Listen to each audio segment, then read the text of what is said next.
গরমে একদম লোডশেডিংয়ে অবস্থা বেহাল হয়ে যাচ্ছে। আমার ফারিস্তা মেয়ের শখের চুলগুলোও কেটে দিতে হলো। এই যে এটা ছিল কালকে সন্ধ্যার একটা ব্লগ, সন্ধ্যা থেকে সকাল পর্যন্ত এই যে বেশ কিছু বাজারও করা হয়েছে, শুকনো বাজার আর কি। চাল ডাল যা যা লাগে আর কি, আসলে প্রতিনিয়তই তো বাজার করা হয় কোনো না কোনো কিছু। ঠিক সেভাবে আর কি চালের বস্তাও এনেছি। এখানে হচ্ছে পেঁয়াজ, আদা, তারপর হচ্ছে এই যে আটা। আমাদের আসলে অনেক বেশি আটার ব্যবহার হয় রেগুলার, বিভিন্ন নাস্তা বলেন, তারপরে রুটি, পরোটা, আমি সব কিছুই মোটামুটি আটা দিয়ে ব্যবহার করি। ময়দা কিছু কিছু রেসিপিতে ময়দা ইউজ করি আর কি। যাই হোক, এই যে প্রতিদিনের জন্য যে কলা খেতে হয় আমাদের প্রতি রাতে, সেই কলাও এনেছে। পাশাপাশি এই যে লিচুও এনেছে বেশ কিছু। তারপর হচ্ছে সয়াবিন তেল, সেটাও এনেছে। এই যে লিচু তো এই গরমে সবাই পছন্দ করে আসলে খেতে। তারপর হচ্ছে তেল, সয়াবিন তেল, এরপরে হচ্ছে আমার গরম মশলা।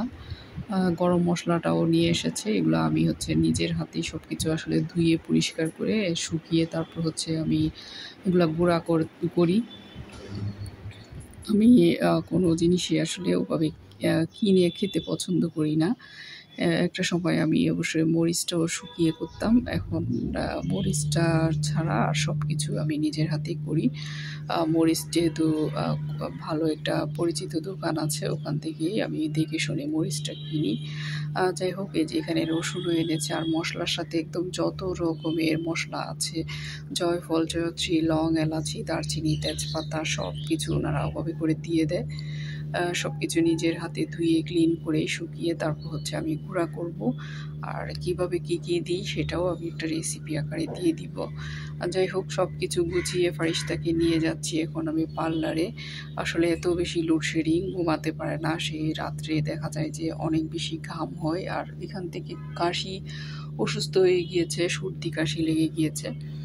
যার কারণে ভাবলাম তার চুলগুলো একটু কেটে দিই হালকা করে, যাতে একটু আরাম পায় আর কি। স্কুলে গেলেও দেখা যায় যে তাদের লোডশেডিং চলে, এসি চলতে পারে না। যার কারণে আসলে কষ্ট হয়ে যায়। বাচ্চা মানুষ, আমরা তো কম বেশি সবাই গরমে অসুস্থ হয়ে গিয়েছি। কারণ দেখা যায় যে কারেন্ট পুরা রাত থাকে না, পাশাপাশি দিনের বেলায়ও সারাদিনই এরকম দেখা যায় যে 12 ঘন্টার মধ্যে 2 ঘন্টা কারেন্ট থাকে না, এরকম পরিস্থিতি যাচ্ছে, ভয়াবহ অবস্থা। এই যে পার্লার যেহেতু পাশেই, আমার বাসার পাশেই, লিপসি ওখানে নিয়ে গিয়েছি। আর ওনারা যখন বললো যে কিভাবে কাটবো, বললাম যে যতটা পারেন কেটে দেন। কারণ হচ্ছে তার অনেক বেশি কষ্ট হচ্ছে, ঘুমাতে কষ্ট হয় রাতে, যেহেতু কারেন্টও থাকে না আসলে। সব কিছু মিলিয়ে ভীষণ কষ্ট হচ্ছে। স্কুলে গেলেও দেখা যায় যে কারেন্ট থাকে না। তাই বললাম যে যেভাবে আরাম পাই সেভাবে করে যতটুকু পারেন ছোট করে দেন। তারা এই যে যেহেতু তার কোকড়া চুল, আসলে তার কোকড়া চুলে তো আর খুব বেশি কিছু করা যাবে না, তাকে ব্ল্যাঙ্কেটের মতো করে একটু ছোট করে কেটে দিচ্ছে আর কি। আর পার্লারের ওই দিদিটা বলছিল ওনার জামাটা একটু শর্ট, ভিডিওতে একটু বাজেও আসতে পারে, উনি ওইটা বলছিলেন আর কি। আর উনি যেহেতু মেইন, ওনাকে দিয়ে আমি সবগুলা কাজ করাই। উনি আমাদেরকে আমাদের যা যা করতে হয়, আমার বড় 2 মেয়ের কান ফোড়ানি হতে নিয়ে একদম চুল কাটা, ছোটোবেলা থেকেই ওদের সব কিছু ওনার হাতে হয়েছে।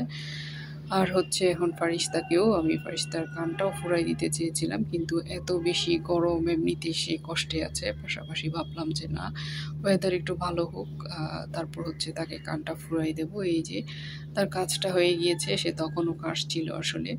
এই যে চুল এতটুকু করে নিয়ে এসেছি, দেখি কতটা আরাম বোধ করে। আর সকালে যে রান্নায় লেগে গিয়েছি, একদম কারেন্ট নেই, সারা রাত ঘুমাতে পারি নাই, সকালেও নেই কারেন্ট। তা এই যে মাছ, মাংস, এখানে হচ্ছে লাউ রান্না করব, মুরগির হাড় দিয়ে মাছও ভিজিয়েছি, মুরগির মাংসও ভিজিয়েছি। সকালে সব রান্না করে রাখবো, চুলায় যেতে ইচ্ছা করে না, এত গরম। পাশাপাশি বাচ্চাদের জন্য পরোটাও ভেজে নিচ্ছি আমি। সব কিছু সকালের দিকে গুছিয়ে রাখলে আর বিকেলে কিংবা রাতে চুলায় যেতে হয় না আর কি। এই হচ্ছে আমার একটা ছোট্ট